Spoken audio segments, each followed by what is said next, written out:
mati terus-menerus seperti Banten, Jawa Tengah, Jawa Timur, Sumatera Utara, hingga Sulawesi Utara, dan berbagai provinsi lainnya.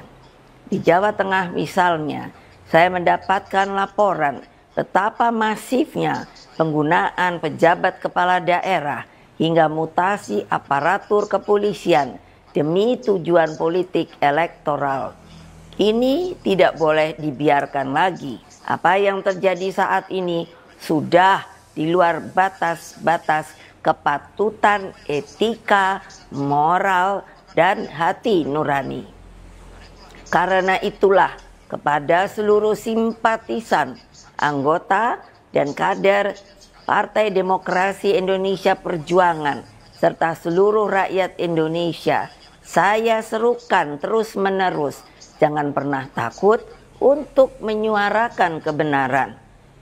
PDI Perjuangan tidak akan pernah lelah berjuang bagi keadilan dan melawan berbagai bentuk intimidasi kekuasaan. Demokrasi terancam mati, sudah berada di luar batas kepatutan. Bung Deddy, terus apa setelah Ketua Umum PDI Perjuangan mengatakan demokrasi terancam mati? Ya, kami harus menjaga yang namanya C1.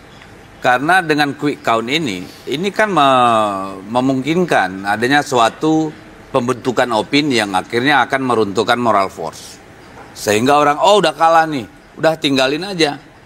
C1 nggak dijaga, lalu besok di PPK mungkin tidak semangat gitu. Nah ini kalau terjadi di semua daerah kan beresiko.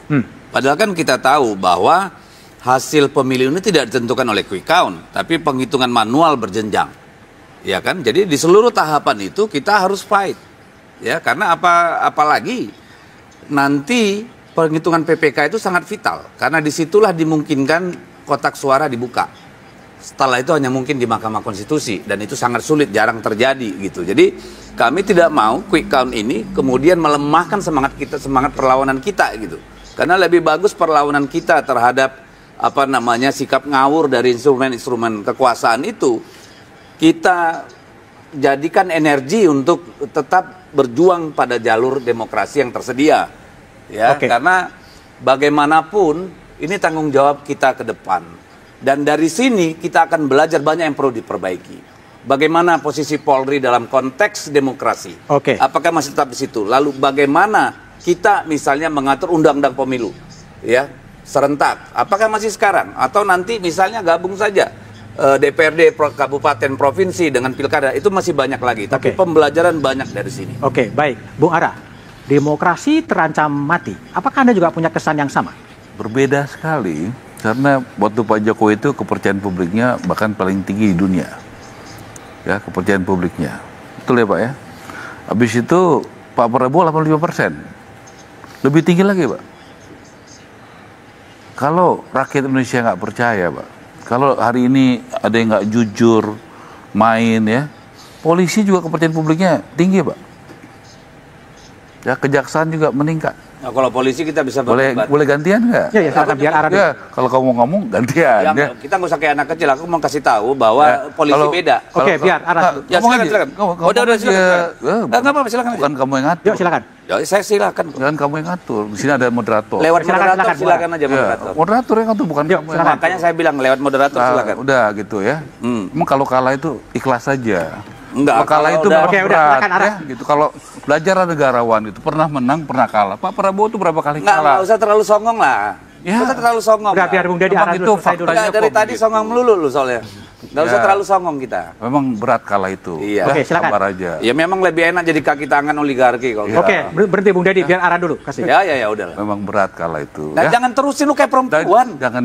Lu udah menteri aja masih kayak perempuan. Heran. Udah biar Ara dulu. Maaf, saya gender base ya. Gak apa-apa. Tapi kayak anak kecil. Gak apa-apa ya. Silakan Bung Ara. Bang, tadi demokrasi terancam mati tadi. Gak kelas gitu ya.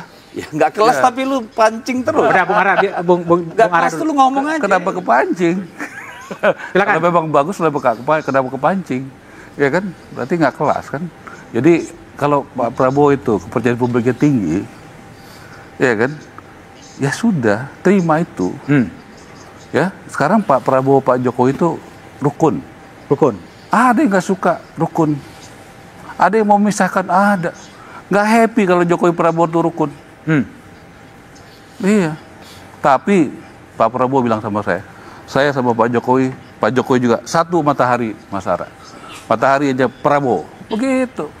Jadi kalau melihat kepercayaan publik tinggi begini, Pak, ya, dan makin meningkat, Pak, dan aman, pilkada aman. Kalau nggak aman nggak mungkin begini, Pak. Oke. Ya, kalau nggak jujur nggak mungkin begini, Pak. Kalau nggak adil nggak mungkin begini, Pak.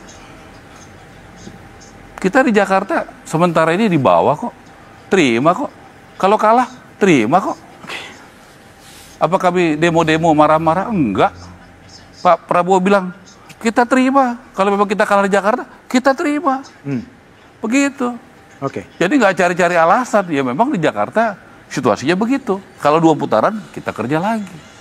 Jadi saya sampaikan ya, kepemimpinan Pak Prabowo itu menjaga kesulitan dengan rakyat, TNI, Polri, dan masyarakat.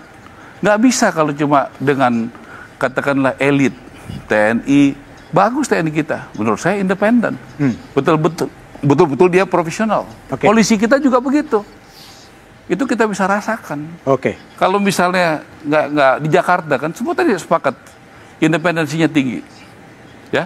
Kalau ada ketidakadilan di Jakarta, semua orang udah bicara. Udah teriak ya? Udah apa? Udah teriak. Kompas paling duluan lah. Oke, baik. Kompas kan kalau ada apa-apa, Oke, Kompas ke Edi dulu ya. Sebelum Kompas juga paling Masih jawab dulu. paling duluan tinggi kan gitu.